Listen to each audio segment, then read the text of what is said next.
Ucap syukur buat pagi hari ini. Terima kasih buat kasih anugerah Tuhan, terima kasih buat penyertaan Tuhan. Sebentar kami akan kembali merenungkan kebenaran firman Tuhan, urapi kami semua, sehingga firman Tuhan boleh menjadi berkat di dalam kehidupan kami. Hanya di dalam nama Tuhan Yesus kami telah berdoa ucap syukur. Haleluya. Amin. Selamat pagi, Selamat pagi. Bapak Ibu, orang-orang terbahagia di dunia. Pagi. Yes, luar Pagi. biasa. Pagi. Kita semua. Malam kita ketemu onsite, pagi-pagi kita ketemu melalui online. Ya, eh, saya posisi ada di Purwokerto, dekat jaraknya. Ya, saya juga ingin menyapa semua, teman juga khusus di sini ada sahabat saya juga Pak Sukamto dari Pekalongan, ada Ibu juga, Ibu Sukamto. Ya nanti mungkin sore pulang saya mampir ke Pekalongan ya Bu. Iya, Pak. Mau ngopi kalau mudah-mudahan ada di tempat di Pekalongan. Tapi Ya. Oh, hari sore ke Jakarta, Pak. iya, Sore nah, ke sore ke Jakarta. Jakarta. Berarti Jam 3. nanti minggu depan saya aturin lagi atau 2 minggu lagi ke Pekalongan. Oke, terima kasih, Pak. Iya, terima kasih Tuhan Yesus berkati. Ya, tema firman Tuhan ini pagi hari ini adalah new mindset atau pola pikir yang baru. Pertanyaannya, seberapa pentingkah kita punya pola pikir yang baru? Apakah mungkin ada seorang berkata, oh itu nggak perlu, nggak penting. Saya yakin dan percaya jawaban kita semua, pola pikir yang baru adalah sesuatu yang harus kita miliki sebagai anak-anak Tuhan. Karena dasarnya apa? Dasarnya kebenaran firman Tuhan. Di dalam 2 Korintus 5 ayat yang ke-17 berkata, jadi barang siapa di dalam Kristus dia adalah ciptaan yang baru. Nah, yang baru sudah datang, yang lama sudah berlalu. Tentu saja yang baru itu bukan hanya kelakuan atau perkataan, tapi juga pola pikir. Nah, pola pikir yang baru itu yang seperti apa? Pola pikir yang baru itu adalah pola pikir Kristus itu sendiri. Bukan lagi milik dunia, tapi kita milik Kristus. Yang kita harus rubah adalah pola pikir dunia menjadi pola pikir Kristus. Bahkan di dalam Roma 12 ayat 2 berkatakan, berubahlah oleh pembaharuan budimu. Ya, budimu bicara tentang apa? Pola pikir. Jadi dari kedua ayat itu kita dipastikan Bapak, Ibu, Saudara, dan saya harus punya pola pikir yang baru. Sekali lagi, pola pikir yang baru itu adalah pola pikir Kristus itu sendiri. Nah, saya semenjak saya kenal Tuhan, hobi saya itu merenungkan firman Tuhan. Ya, seringkali satu ayat, dua ayat itu belasan kali saya merenungkan kembali. Tapi seringkali dalam 10 atau 11 kali saya merenungkan, saya kurang mendapatkan apa-apa. Tapi untuk kesekian kalinya akhirnya saya mendapatkan satu kebenaran kekal yang saya boleh pelajari dan saya boleh lakukan. Termasuk kisah tentang si anak bungsu yang terhilang. Ya, mungkin Bapak Ibu Saudara sudah sering dengar tentang anak bungsu yang terhilang. Banyak orang membahas tentang anak bungsu itu sendiri. Ketika anak bungsu ini minta harta warisan kepada ayahnya, dia pergi, akhirnya hidup foya-foya. Singkat cerita, anak bungsu ini habislah hartanya, jatuh miskin, dia teringat kepada bapaknya yang kaya raya. Ketika dia kembali, apa yang dilakukan oleh sang ayah? Dia menyambutnya dengan sukacita. Betul ya Bapak Saudara? Ayah sampai berkata, anakku yang setelah hilang telah kembali. Tapi bandingkan dengan si sulung. Selagi ayahnya bersukacita, tetapi si sulung itu malah bertolak belakang. Ya, malah dia marah-marah, ada iri hati, ada dengki, ada perkataan yang gak enak. Si sulung itu sampai berkata, Bapak, sekian lama aku bersama dengan engkau belum pernah memperlakukan aku seperti kepada adikku. Wah, saudara. Ya, berarti ada pola pikir yang berbeda, saudara, antara sang ayah dan sang anak atau si sulung. Nah, saya mendapatkan satu hal untuk diri saya sendiri. Bukan seberapa lama saya menjadi orang Kristen dan hidup saya berubah. Si sulung ini kan sudah seberapa lama dengan ayahnya, tetapi pola pikirnya nggak berubah. Pola pikirnya nggak jadi satu dengan Kristus, dengan Bapaknya, berbeda. Jadi saya mendapatkan satu hal yang memecut diri saya supaya saya punya pola pikir yang baru. Saya katakan sekali lagi, bukan seberapa lama kita menjadi orang Kristen dan hidup kita bisa berubah, tapi seberapa mau kita dirubahkan oleh Tuhan sehingga kita punya pola pikir seperti Kristus. Nah, bukan satu kebetulan, eh, suatu ketika saya ada di satu tempat, tiba-tiba istri dari kawan saya meminta saya untuk datang ke satu tempat, yaitu di rumah duka ketika ayahnya meninggal dunia, karena dia bilang, kok ke sini jam 10 malam, Sob? Ke sini ini teman-teman otomotif lagi pada ngumpul di sini rame-rame. Lagi cari coffee katanya. Waduh, akhirnya karena jaraknya dekat saya datang jam 10 malam. Betul. Saudara, di situ mereka sedang kumpul, saudara, belasan orang. Yang suami-suami sebelah kiri, yang istri-istri sebelah kanan. Begitu saya tiba, itu teman-teman lama saya itu dia panggil, ke sini Fred, ke sini, ke sini. Ada sesuatu hal yang saya mau sampaikan. Saya pikir tentang apa? Ketika saya duduk, satu teman berkata, ini kita lagi ngobrol-ngobrol, lagi ngomongin soal elu, katanya. Dia pakai bahasa gaul, soal kamu. Saya lagi bicara tentang soal kamu. Katanya, soal apa? Ya, dia akhirnya berkata, jujur katanya, kalau soal harta, sepertinya gua nggak kalah sama lu.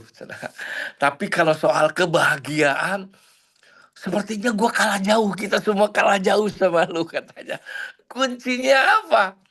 Waduh, saya bilang, apa ya? Karena itu banyak jawaban. Ketika itu saya berdoa, Roh Kudus ingatkan saya tentang satu hal. Pola pikir yang baru. Wah, dia tertarik semua, Ustaz. Pola pikir yang baru. Pola pikir yang baru itu yang seperti apa? Waduh, saya tanya lagi sama Roh Kudus. Saya harus jawab yang seperti apa? Tiba-tiba Roh Kudus ingatkan satu hal. Kalau saya bilang dulu saya. Kamu semua tahu, kalian tahu saya. Ada orang yang sudah puluhan tahun bergaul dengan saya. Dulu saya bilang, ini dulu saya bilang. Bukan sekarang, dulu. Kalau ada orang yang menyakiti hati saya, langsung saya akan berpikir bagaimana saya harus membalasnya. Dan kalau bisa saya bilang, lebih sakit dari apa yang saya alami. Itu saya dulu. Tapi semenjak Kristus lahir di hati saya, maka Tuhan ubahkan pola pikir saya. Ketika saya disakiti, ketika saya difitnah, saya punya pola pikir yang baru, yaitu firman Tuhan yang mengatakan, berkatilah orang yang menganiaya kamu. Balaslah kejahatan dengan kebaikan. Maka itu saya diproses dalam pola pikir saya. Ketika saya mengalami hal-hal yang demikian, saudara, langsung saya ubah. Saya bukan lagi bagaimana cara membalasnya, tetapi saya balas kejahatan itu dengan kebaikan. Yang ada di dalam pikiran saya harus berbaik dengan orang itu. Saya harus terus mendoakan. Maka seketika itu saya bilang, saya tidak lagi pernah kehilangan sukacita. Ya, selalu sukacita itu. Waduh, ketika saya sampaikan itu, Bapak Ibu Saudara, itu yang nama istrinya yang lagi dengar di sebelahnya langsung teriak.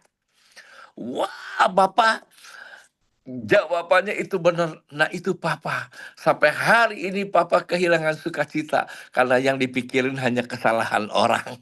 Wah, saudara, dalam sekian menit mereka semua dapat berkat. Nah, dari perjalanan hidup saya, Tuhan ajarkan. Kita semua percaya kita ingin hidup bahagia, ingin sukacita. Kuncinya adalah firman Tuhan. Ya, saya mulai berpikir, saya punya pola pikir baru. Ketika itu saya mulai belajar. Saya tidak mau kebahagiaan saya tergantung kepada bos. Saya tidak mau kebahagiaan saya tergantung kepada bos. Bos di sini bukan tauke, bukan Tuhan. Bos di sini B-nya adalah barang. Dulu saudara, saya ingin mendapatkan kebahagiaan itu mengandalkan barang. Kalau saya punya barang itu, saya baru bahagia. Kalau saya punya jam tangan Rolex, saya baru bahagia. Kalau saya punya rumah besar, saya baru bahagia. Saudara, itu yang saya alami. Tidak akan pernah puas. Rolex yang tadinya ringgol, kejar yang namanya all gold, yang mahal, yang emas semua. Nanti kejar lagi yang merek coklat yang harganya miliaran. Nggak pernah habis ya, saudara. Ya, nggak akan pernah puas. Maka ketika saya mengenal Tuhan, saya bersyukur. Saya tidak mau kebahagiaan saya tergantung kepada barang. Tetapi saya mengandalkan kebahagiaan itu tergantung kepada Tuhan. Karena Dia yang memuaskan kita semua. Yang kedua, O-nya adalah orang. Saya dulu tergantung. Saya akan bahagia kalau saya ketemu orang yang baik-baik. Kalau saya ketemu orang yang tidak baik, maka saya kehilangan kebahagiaan. Langsung saya rubah pola pikir saya. Mau orang itu baik, orang itu tidak baik, saya tidak mau kehilangan kebahagiaan. Karena Tuhan berkata, bodoh kamu, kalau kebahagiaan kamu hanya tergantung kepada orang yang baik saja. Ya, orang yang tidak baik pun, kamu jangan pernah kehilangan kebahagiaan. Maka perjalanan hidup saya ketemu orang yang tidak baik dengan saya tidak pernah mau kehilangan kebahagiaan. Karena saya menggantungkan kebahagiaan itu kepada Tuhan yang sangat-sangat mengasihi saya, yang tidak pernah mengecewakan saya. Yang ketiganya, S-nya adalah situasi.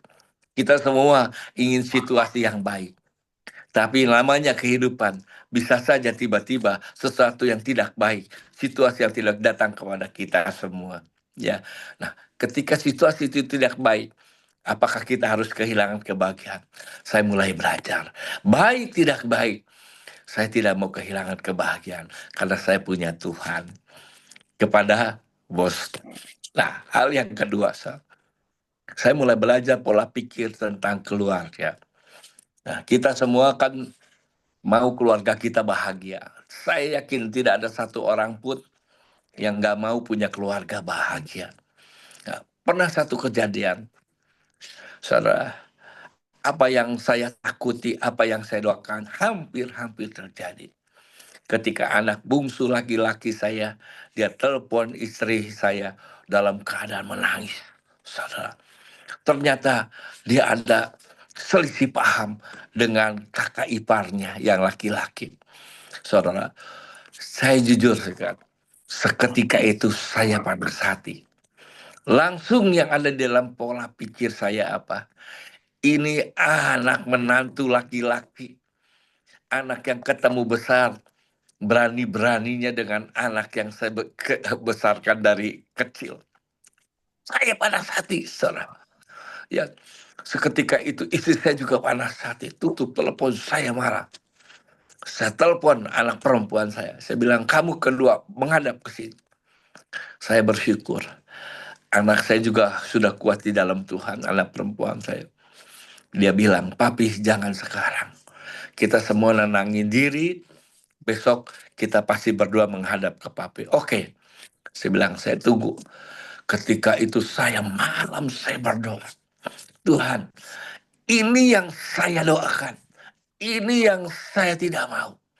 Saya nggak mau ada konflik di keluarga saya. Saya nggak mau antara anak-anak dan anak ada masalah. Ini yang saya nggak mau, ini yang saya doakan. Kenapa ini terjadi di dalam keluarga saya? Ternyata, saudara, Tuhan kasih satu ayat firman Tuhan. Kejadian 2 ayat yang ke-24. Seorang laki-laki akan meninggalkan kedua orang tuanya, ayah ibunya, bersatu dengan istrinya, menjadi satu. Ketika itu saya dapatkan firman Tuhan, apa maksudnya Tuhan? Ya, apa maksud Tuhan bicara tentang ayat ini? ternyata Tuhan mengingatkan saya. Yang ada di dalam pikiran kamu, kamu harus punya pola pikir yang sesuai dengan firman Tuhan. Jadi buat kamu tidak ada lagi nama menantu laki-laki. Tidak ada lagi yang namanya laki-laki. Semuanya harus sama. Ya, harus sama. Mereka semua menantu laki, menantu perempuan sudah menjadi anak-anak kandungmu sendiri. Karena sudah menjadi satu dengan anak kamu. Itu yang Tuhan ingatkan. Maka ketika itu saya bersuka cita. Saya berterima kasih kepada Tuhan. Maka pola pikir saya baru. Bahwa semua anak saya, anak perempuan, menantu perempuan, itu sama anak saya sendiri. Sehingga saya ada di tengah-tengah, sehingga saya menjadi orang tua yang bijak. Bukankah kalau kita ada konflik antara anak dan menantu, yang sering kali kita bela anak sendiri, betul? Padahal anak kita yang salah, saudara. Ya, karena kita tidak menempatkan pola pikir sesuai dengan firman Tuhan. Maka besoknya anak perempuan saya datang dengan menantu laki saya. Kita berdoa. Saya giring. Wah, saya dikasih kebijaksanaan. Hanya salah paham, saudara. Hanya salah paham. Akhirnya dapat satu pelajaran. Saya tekankan sama anak-anak. Kesalahpahaman itu terjadi karena kamu nggak bersatu. Seharusnya orang lain itu yang kamu hadapi berdua. Karena orang lain itu yang akan memecah belah kamu. Jadi ada satu nilai yang saya terapkan kepada anak-anak. Setiap sekarang masalah, kamu harus bersatu menghadapi orang lain. Maka di situ ada jalan keluar. Puji Tuhan. Sekarang cihunya atau kakak iparnya sayang banget seperti ke adik sendiri. Nah, itu satu kesaksian tentang pola pikir yang baru. Karena waktu, saya akan sampaikan dengan satu hal. Mengenai waktu. Dulu saya punya prinsip, waktu yang saya miliki itu sepenuhnya punya saya. Tidak ada satu orang pun yang bisa mengintervensi waktu saya. Artinya, semua apa yang saya lakukan itu suka-suka saya. Mau istri saya bilang enggak, anak saya bilang enggak. Apa yang saya lakukan itu yang apa yang saya suka itu yang saya lakukan. Nggak ada yang bisa intervensi. Tuhan pun nggak bisa mengintervensi waktu saya. Saya punya prinsip, susah-susah di dunia, senang-senang cari di dunia. Tetapi ketika saya lagi-lagi mengenal Tuhan, akhirnya Tuhan ubahkan pola pikir saya tentang waktu. Ternyata saya mengerti waktu yang saya miliki sepenuhnya milik Tuhan, yang Tuhan sedang pinjamkan kepada saya. Yang satu saat nanti pasti Tuhan itu akan ambil. Waktu kita nggak tahu kapan. Semua kita sedang dikasih waktu, dipinjamkan oleh Tuhan. Waktu kita nggak tahu. Tahun depan, bulan depan, ataupun besok. Suatu saat pemiliknya ketika ambil, kita nggak bisa bilang enggak. Karena dia pemilik waktunya. Waktu yang kita miliki, yang sekarang Tuhan pinjamkan. Oleh karena itu, saya mulai berubah pola pikir saya. Saya isi waktu saya itu dengan apa yang Tuhan suka, bukan apa yang saya suka. Kalau Tuhan saya suka mengampuni, saya akan mengampuni. Karena itu firman Tuhan. Kalau Tuhan berkata, harus kamu ampuni 70 kali 7, saya akan terus mengampuni. Karena itu yang Tuhan suka. Kalau hari ini Tuhan saya suka melayani, kemanapun saya pergi melayani Tuhan. Saya bukan lagi untuk kesukaan saya, tapi untuk kesukaan Tuhan. Kalau hari ini Tuhan saya senang memberi, maka saya akan memberi. Karena itu firman Tuhan. Nah, kalau suatu saat saya datang ke Pak Murtopo, satu saat pasti saya datang lagi lah ke Purwokerto, Bondowoso. Pak Murtopo, aduh kelihatannya enak nih jalan-jalan. Pinjem motor Pak Murtopo.